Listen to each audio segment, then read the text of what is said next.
Hello, we are happy to introduce you to our Summoner leveling guide featuring the Witch class. Witch is a very popular class for any minion-related build. Every Witch's ascendancy has its own use for such builds. Generally speaking, Elementalist is a very good choice for any build that revolves around golems. Occultist excels at minions that deal mostly chaos or cold damage, and Necromancer is very versatile and good for every type of minion build without any specific specialization. When you add Forbidden Jewels to the equation, you can see that Witch is truly a queen of minion builds. All of those builds are naturally different from each other. They opt for various game mechanics or playstyles, and try to achieve different goals. But leveling process is very similar for each of them. Most of the customization happens after you finish the campaign and start doing the maps. This guide aims to provide you with all the necessary information you need to go smoothly through the leveling process so you can enjoy your builds quicker and without any struggles. It is important to remember that you can get up to 20 passive skill refund points for free just from doing specific quests. They are very useful because there are many passives on the passive tree that are not that good in your final version of the build but can help you a lot during the leveling. It is especially true if your build uses a lot of cluster jewels or when you plan on using energy shield as your main form of defense, in which case taking some maximum life passives is very much recommended, as without late game items your energy shield will be pretty low. Another thing to note is that even though most minion skill gems have a spell tag, they do not benefit from spell damage modifiers. They only benefit from modifiers that precisely say about improving your minion statistics. The best ways of increasing your minions' damage are increasing their gem levels, using many auras, and weakening foes by casting curses on them.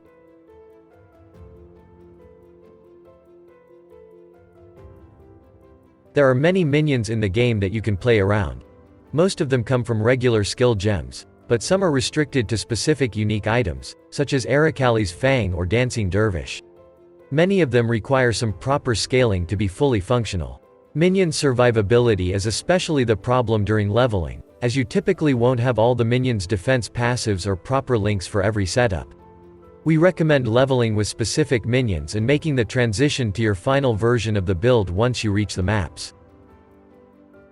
As a witch, you get access to the Summon Raging Spirits gem very early into the game. You just need to complete the Mud Flat area and you will be awarded this skill in town. It causes you to summon aggressive fiery spirits that attack nearby enemies. They deal very good damage but are limited by the short duration and low life pool, so you will need to constantly re-summon them during fights, and you can have up to 20 spirits at once. Its gameplay style is a very traditional one, as you will summon your minions from a safe distance and watch them do the rest. You will have plenty of support gems to choose from for this setup. Tabula Rasa will be really helpful here, but you can comfortably level up using only rare 4 links. Spirits have built-in melee splash effect with their attacks, but the range is very minuscule, so if you can afford the damage loss, it's better to use a dedicated support gem for that. Alternatively, you can use the Absolution skill instead to carry you through the campaign. You can obtain this skill by unlocking Caverns of Wrath in Act 1, right before you fight with Merveil. It works more like a regular spell, except that by killing the enemy or when hitting a rare or unique monster with it, you summon a Sentinel of Absolution which casts a copy of that skill. You can have up to 3 Sentinels and it's really easy to keep them summoned at all times. They deal tremendously high damage but cover a rather small area with their spells. The power level is pretty similar to the Raging Spirits. The main distinction is the playstyle, so pick the one that suits you best. You will need the Physical to Lightning support gem to fully convert your minions' damage to elemental, allowing you for easier scaling, for example with the elemental curses. Other than that, there are many great support gems for this skill, but the most impactful is the Spell Echo available in the 4th act. It will double your casts, making summoning your minions in boss fights much easier. Now let's talk about your secondary setups. Those are meant to provide help in certain situations. The very first minion skill you can actually get is Raise Zombie. You can obtain it as soon as you enter the town for the first time. With this skill, you can use a corpse to summon zombies that fight for you until they die. At first, they are rather weak and not very durable, so their main usage for most players is to treat them as personal bodyguards that protect from enemies. They are pretty useful in that regard. In Act 3 you unlock very important utility support gems. Feeding Frenzy will give a buff to every minion you have, while Meat Shield helps them fulfill their role of undead protectors. Summon Skeleton is another interesting minion skill. They are very slow but deal good damage versus a single target, especially the Vol version of this skill which summons a huge army of skeletons. You can quickly deploy the maximum amount of skeletons you are allowed to summon on the field, so they are preferably used as supplementary damage sources when fighting tough enemies. Their low durability gets more and more noticeable as you progress through the campaign, so you can eventually stop using them later on. Carrion Golem is a unique golem type that strengthens your minions instead of you and deals a moderate amount of damage on its own. You can socket it in the previous setup, or use it purely for the initial buffs it grants. As your guard skill, we recommend using the Steel Skin. It doesn't need armor rating to be effective and stops bleeding damage during its duration. You can buy it from Nessa after completing the quest in Mudflats. Getting to Caverns of Wrath will grant you access to the offering spells. You can use them to consume corpses to get a temporary buff for your minions, and you can have only one offering at once. Generally, it is recommended to use the Flesh offering as it offers the most damage to your minions. A very powerful tool you can obtain in Act 2 is Convocation. It is an instant spell that recalls all your existing minions to your current location and restores part of their health. It's great to keep them close to you as sometimes minions will try to attack very far away enemies. The last skill that you unlock in Act 2 is Desecrate. It is a very important skill for every summoner as it creates the corpses you can use for your other abilities, like offerings or raise zombie. It requires a lot of dexterity, but you don't need to level it up as corpse levels are not important. Flame Dash is the usual movement spell for such builds. It allows you to quickly teleport in a short distance. Having 3 charges makes it slightly better than its icy counterpart, Frostblink. Your curse of choice should depend on the minions you are using. Elemental Weakness or Specific Elemental Curse are good if you are using elemental minions such as Summon Raging Spirits or Absolution. On the other hand, if you use pure physical minions, then you should use the Vulnerability Curse. You can also use Punishment as it greatly increases the damage of every type on enemies who have less than 50% of their life. The auras you choose also depend on your current setup. We recommend getting at least one defensive aura.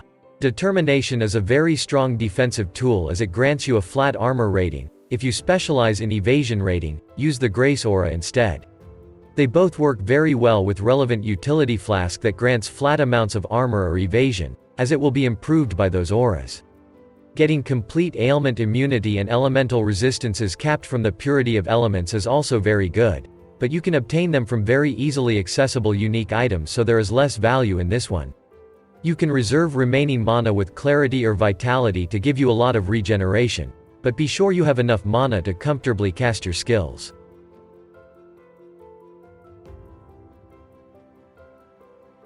During the campaign, rare items are very short-lived. You will find a better piece every few levels without even trying. All you really care about are elemental resistances, as they are the most impactful ones. The rest of your defense and offense should come from your passive tree and auras. The only exception here is your weapon. Almost every minion skill counts as a physical gem, so getting a wand with extra levels for them is only natural. You can obtain them fairly easily in the Act 1 of the campaign. Later on you can watch out for wands with additional minion bonuses on top of that. Contrary to rare items, most of the uniques can be used for a long time, usually up to the white tier maps. Of course, you don't need them, especially if it's your first character in the league, but if have a way to obtain them, it will save you a lot of time. Tabula Rasa is the best armor you can get at level 1. Having 6 linked white sockets allows you to customize your build freely. You can get corrupted implicits for relevant gem tags, but it is slightly more expensive. Goldrum is the best helmet for leveling, also available at level 1. It provides a lot of all elemental resistances. Damage bonus from this ring doesn't affect your minions, but it still provides a lot of attributes and elemental resistances for you.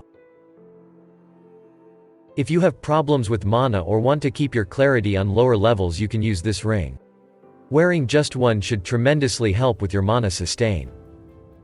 This is a very useful ring for your mana regeneration, but it also provides some life regeneration and attributes. Reduced curse effect can be quite handful in certain zones. This amulet solves all your problems with attribute requirements on your gear and gems. Summoners often struggle with dexterity and strength early in the game. Karui Ward can also help you a lot with attributes, just not as much as the previous one, but it also has a bonus for your movement speed. It's also much easier to obtain. With proper roll, this belt can give you a lot of elemental resistances, but it's pretty rare during the first days of the league. Paired with Goldrum will take care of your resistances for the first half of the campaign. This is a very accessible belt that works great if you lack attributes. It also makes the duration of your flasks last longer, which works very well with your Quicksilver flasks. With those you can apply additional curse on your enemies, and it will automatically cast Socketed Curse when you use your primary curse. This is an absolute winner when it comes to movement speed. They are quite expensive, but you can simply resell them when you are done with leveling. Wanderlust are not as potent, but still very good. They offer decent movement speed and you cannot be frozen when you wear them, which will save you many times if you like to open strongboxes. Granite or Jade Flask gives enormous defensive value at lower levels. Use the one matching your defensive aura for maximum effectiveness. Mana Flask is the best to have bleed removal, as you can spam this flask the most. Having 2 or 3 Quicksilver flasks will allow you to constantly have at least one active. You can also use Silver Flask to get Onslaught buff, which will grant you another 20% movement speed on top of that. Try to get 20% quality on every flask to prolong their duration and get some useful magic modifiers that will allow you to use them more often. To successfully create the passive tree for a build, you have to consider most of the passive clusters for a given build, choose a few of them, and make an optimal path to allocate most of them in the least amount of passive skill points spent. You have to think about every aspect of the build: the damage, life or energy shield, way of mitigating incoming damage, attributes, cluster jewels, etc. In this section, you can find a list of the most efficient and powerful passives for a summoner. S tier are the best and most efficient passives in the whole passive tree. You will want to include them in almost every build. This notable is very simple and effective. You should use it even if you don't use zombies or skeletons in your build. Also, it's very close to the witch's starting point. This passive cluster gives the most minion damage out of all passives in the game. In most cases, you will even want to grab the small passives leading to the spiritual aid notable just because of how efficient they are. This aura cluster is placed very close to the redemption notable. Auras are very powerful. You want to fit as many of them as possible into your build. This notable is connected to the same traveling node as the sovereignty.